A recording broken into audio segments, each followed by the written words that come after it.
saya Ibu Taibah. Terus? Jadi Ibu di sini selaku kepala sekolah ya? Iya.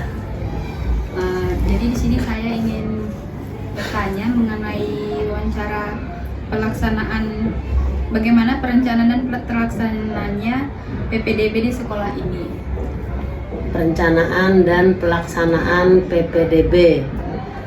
Kalau dari perencanaan di awal sebelum kita melaksanakan penerimaan peserta didik baru, itu yang pertama adalah rapat seluruh guru, baik itu guru, TU maupun penjaga sekolah. Kami rapat dulu.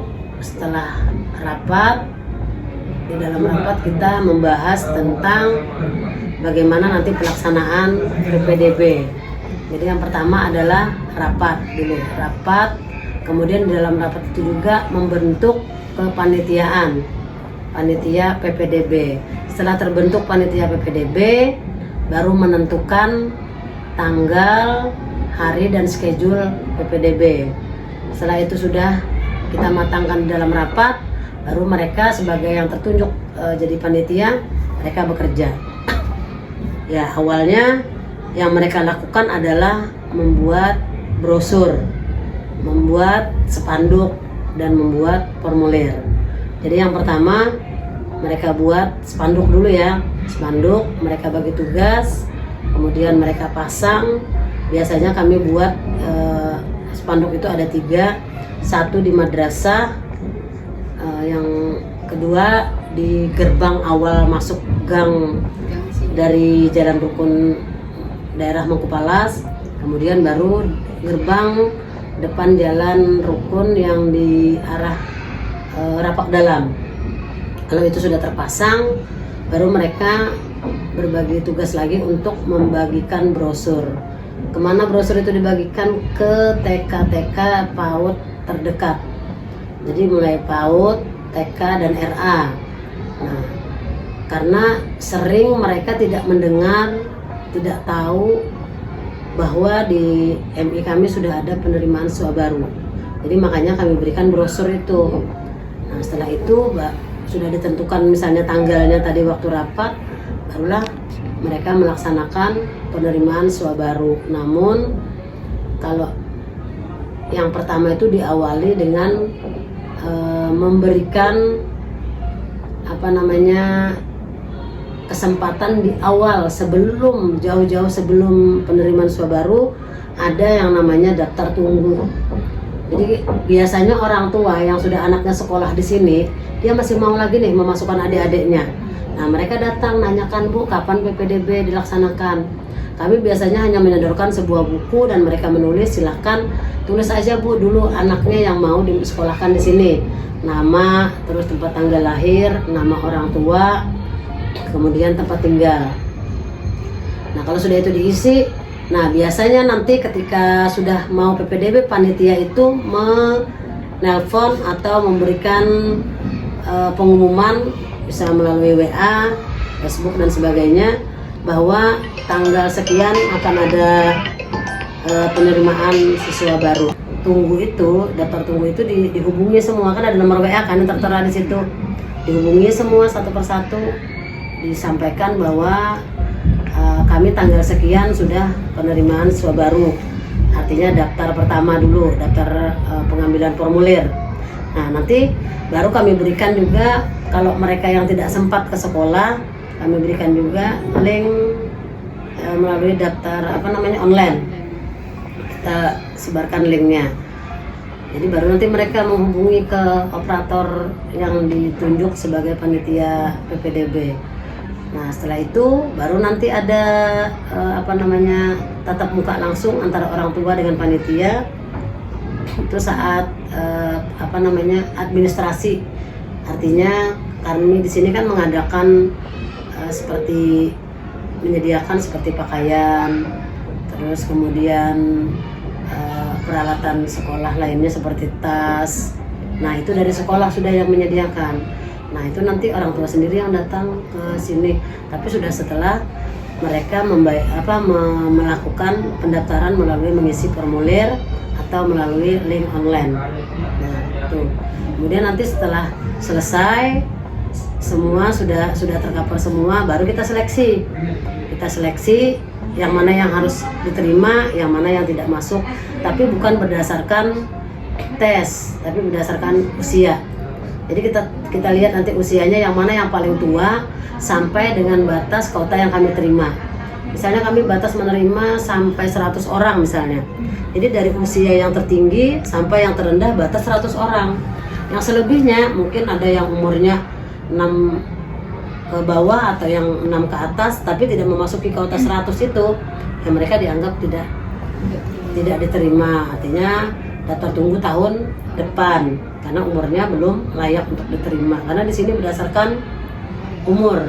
Nah, setelah masuk sudah anaknya, baru nanti ada tes, tapi tes itu formalitas aja, bukan sebagai harus itu sebagai patokannya untuk lulus, tidak. Yang untuk diterima tidak. Jadi hanya untuk mengetahui pengetahuan anak.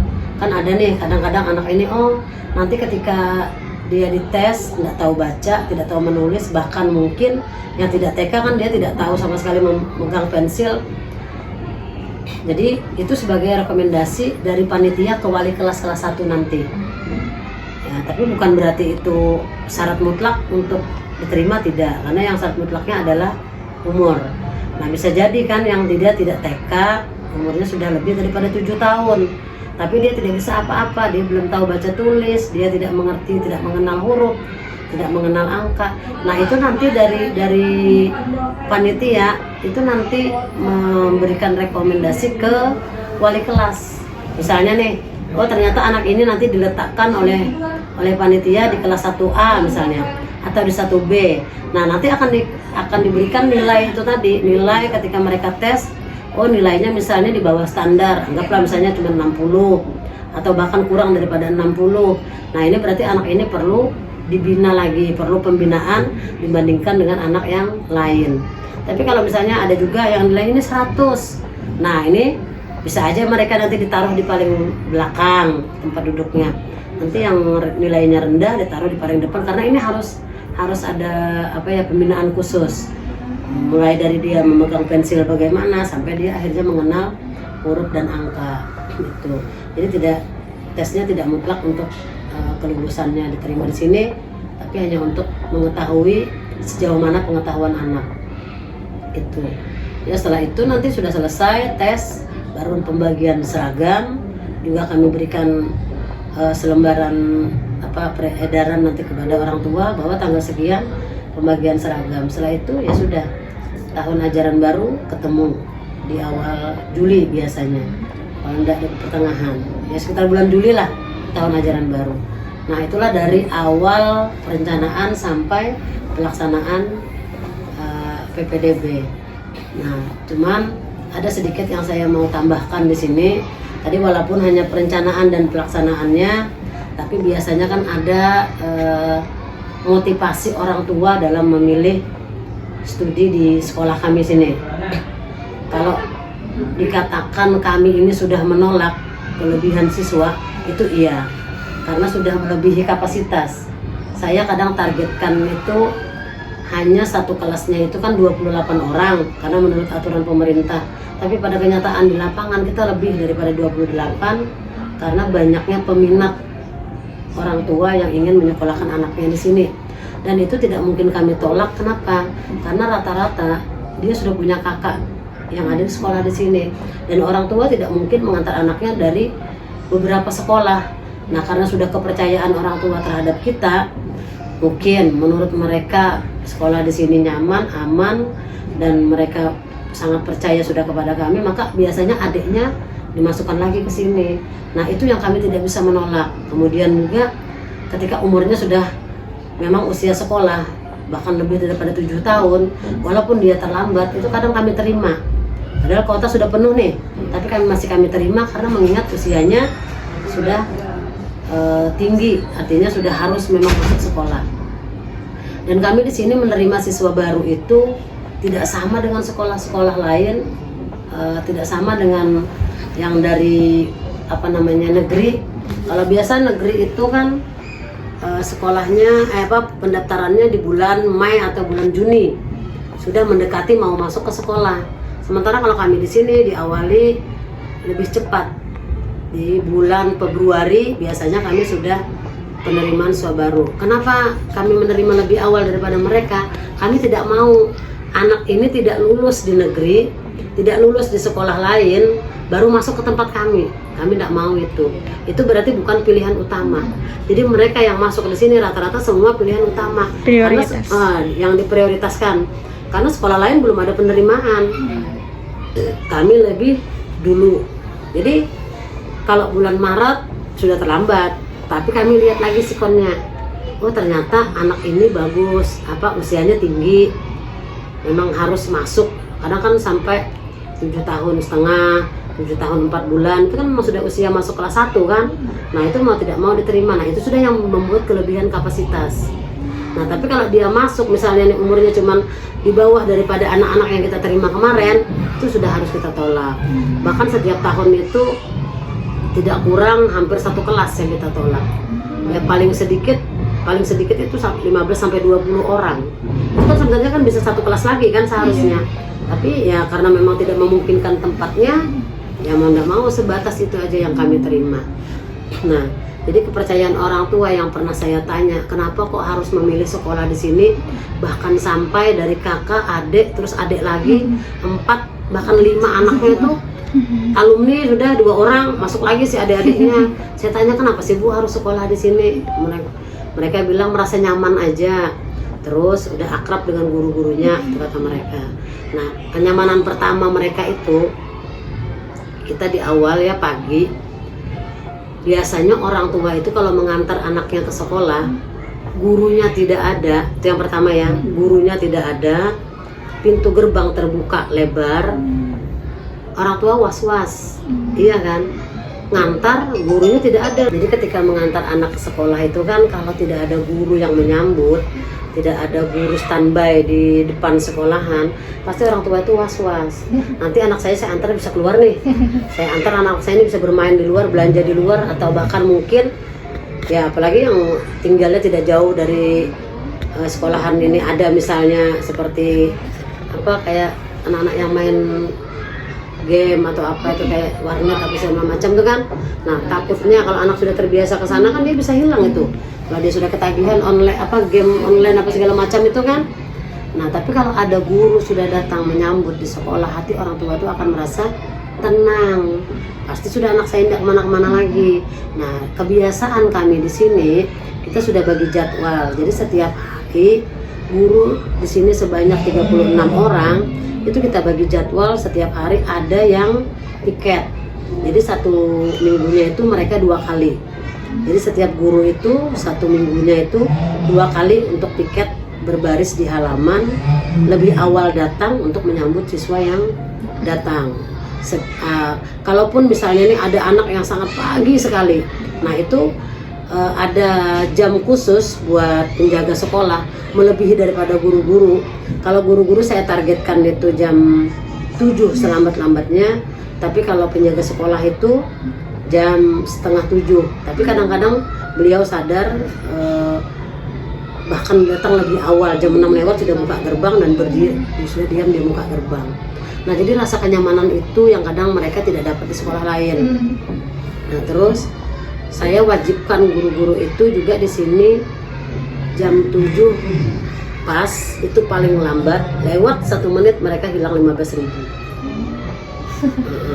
Lewat setengah menit aja, misalnya nih jam 7 lewat 1 detik gitu ya, itu sudah hilang 15.000. Kenapa saya memberikan hal semacam itu? Yaitu untuk membiasakan kedisiplinan guru bisa datang lebih awal sebelum siswa masuk. Nah kan kadang maaf ini kita tidak mengatakan sekolah lain itu jelek, ada kan kadang gurunya datang setengah 8, jam 8, bel sudah berbunyi. Nah anak terhambur, tidak lagi di dalam kelas tapi di ruangan, di luar ruangan berhamburan. Nah saya tidak tahu, tidak mau itu. Jadi nanti setiap begitu bel berbunyi, saya masuk ke dalam ruangan saya lihat di CCTV, kan kelihatan tuh, ini yang keluar kelas berapa nih, ini yang ribut kelas berapa nih, berarti ini nggak ada gurunya. Saya bel, itu kelas berapa tuh yang anak masih berhamburan? Oh Bu, misalnya. Nah kan ketahuan, jadi mereka tidak mau itu. Jadi untuk menjaga kedisiplinan itu yang saya lakukan. Jadi pagi datang sebelum jam 7, berdiri di depan, berbaris, menyambut siswa, bersalaman, sambil saling bersalaman, sapa, salim, tegur gitu kan. Nanti baru mereka masuk kelas. Nah orang tua melepas, orang tua mengantar, pasti hatinya tenang, gurunya sudah ada. Nah saya tidak mau orang tua mengantar, gurunya tidak ada. Nah itulah yang pertama, ketertarikan mereka. Terus yang kedua lagi, mungkin karena kita berbeda dengan sekolah negeri ya, agamanya lebih banyak. Mungkin kalau di sekolah negeri hanya ada pembelajaran agama 2 jam mata pelajaran, ya mungkin 3 jam lah paling banyak. Dan 3 jam pelajaran itu kan tidak sama dengan jam kita seperti normal biasa. Kalau 1 jam kan 60 menit. Tapi kalau dalam pembelajaran 1 jam itu 35 menit aja. Jadi kalau dia 3 jam pembelajaran, 3 JP, 3 jam pelajaran, itu berarti hanya kurang lebih 1,5 jam. Belum lagi absen, belum lagi dari guru di kantor, mungkin sarapan dulu dan sebagainya, ada keterlambatan masuk kelas. Akhirnya pembelajaran agama kan diterima mereka cuma sedikit. Nah beda dengan kita di sini. Kita di sini semua guru agama mengawali dengan baca doa, semua guru agama mengawali dengan hafalan, mengawali dengan tahfiz. Akhirnya mereka terbiasa dengan amalia-amalia NU yang kami berikan. Karena di sini kan agama bukan hanya satu pembelajarannya, bukan agamanya loh ya, agamanya tetap satu, tapi pembelajarannya kan dalam agama tuh banyak. Ada fikih, Quran hadis, akidah akhlak, ada SKI, ada bahasa Arab. Nah, terus ada lagi yang di kelas atas nanti 4, 5, dan 6 mereka belajar ke NU-an, yaitu aswaja. Nah, jadi ada pembelajaran tambahan kelas 4, kelas 5, kelas 6, karena ini kita kan di bawah naungan NU kan yang punya. Jadi ada pembelajaran ke NU-an. Kalau di Muhammadiyah ke Muhammadiyahan, kalau di sini kita ke NU-an, yaitu pembelajaran Ahlussunnah wal Jamaah atau disingkat aswaja. Nah, jadi itulah kadang-kadang orang tua, artinya cikal bakal anak ini bisa dimasukkan ke pondok pesantren, maka dari dasarnya lah di MI ini. Itu yang diantaranya membuat ketertarikan orang tua memilih MI itu sebagai pilihan utama. Kan kalau mohon maaf aja di SD ada juga sih hafalan-hafalan, tapi tidak sebanyak yang di madrasah. Nah, mohon maaf nih kalian kan GMI ya, artinya nanti akan menjadi guru madrasah. Pasti pulangnya lebih lambat daripada di SD, karena pembelajarannya lebih banyak. Kalau SD mungkin kelas 1 pulangnya jam 10, mereka udah pulang, bahkan ada yang setengah 10 udah pulang. Kalau kita di sini setengah 12, karena masih ada banyak tambahan pembelajaran. Ya itu kelas 1. Belum lagi di awal mereka tahfiz dulu, mereka hafalan-hafalan amalia NU dulu, sampai dengan pembelajaran tambahan seperti fikih untuk belajar sholat, wudhu. Nah tambah lagi setiap hari Sabtu itu seluruh siswa diwajibkan untuk mengikuti sholat sunnah berjamaah, sholat duha. Nah, terus untuk setiap harinya juga ada sholat berjamaah, sholat zuhur.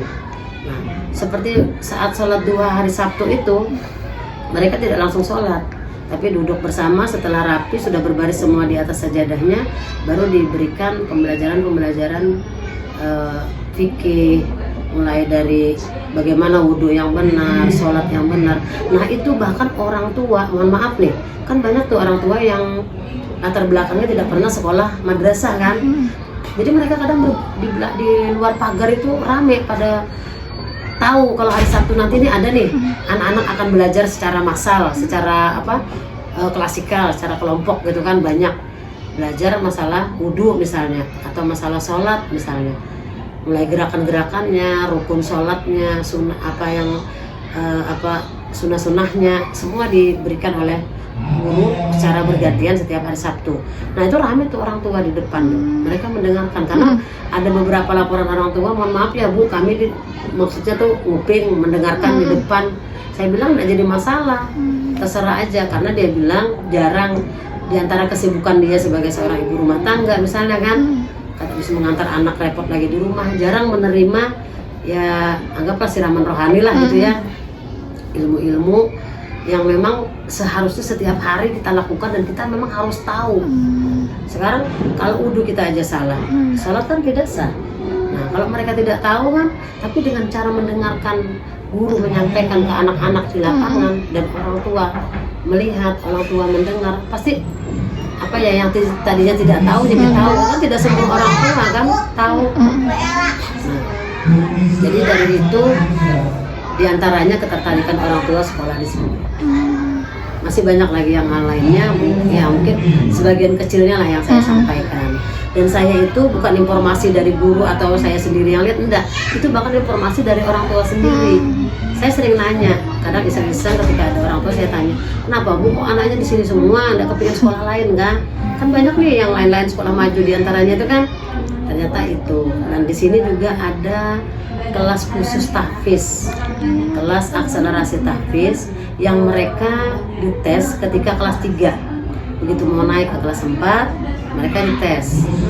Oh ini layak nih masuk ke kelas 4A. 4A itu khusus kelas akselerasi tahfiz.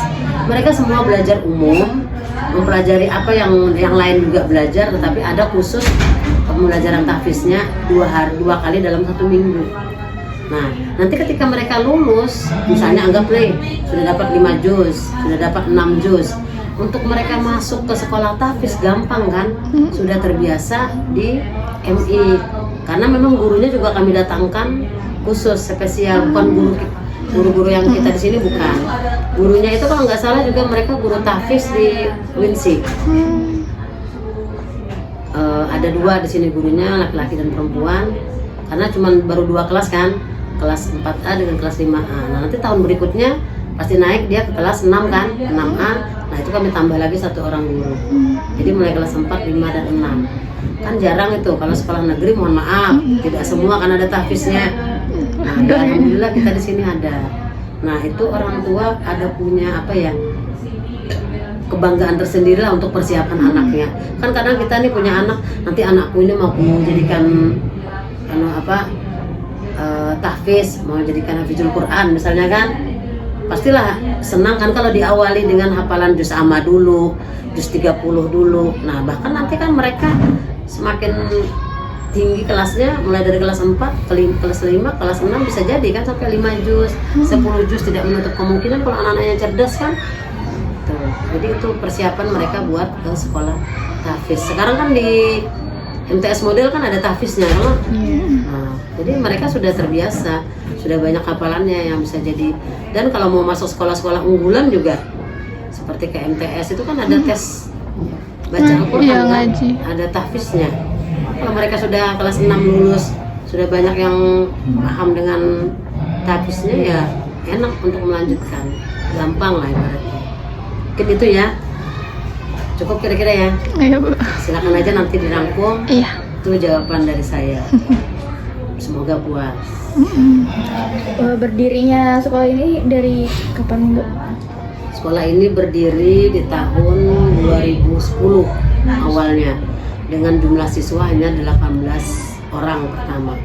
Jadi sekolah ini dulu bangunannya ini ya seperti di foto itu.